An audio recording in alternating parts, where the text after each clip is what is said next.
Then configuration control.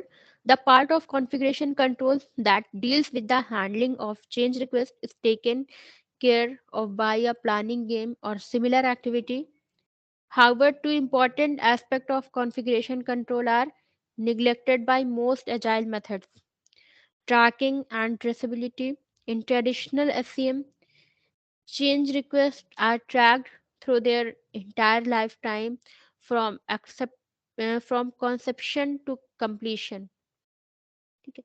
At any given point in time, it is important to know that the current state of the change request and who has been assigned responsibility for it. This can benefit agile methods too, as they also need to manage changes and coordinate the work of different people.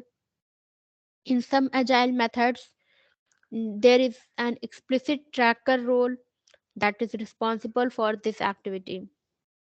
Okay. Configuration control क्या है? जो changes को handle करता है, ठीक है?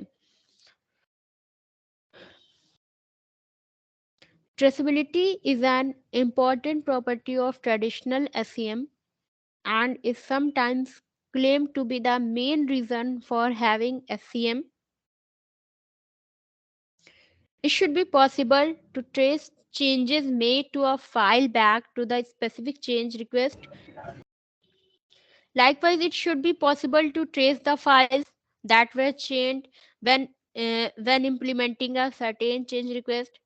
The files that are related to a change request are not just source code files, but all files that are affected by that change, example, test cases, documentation, etc.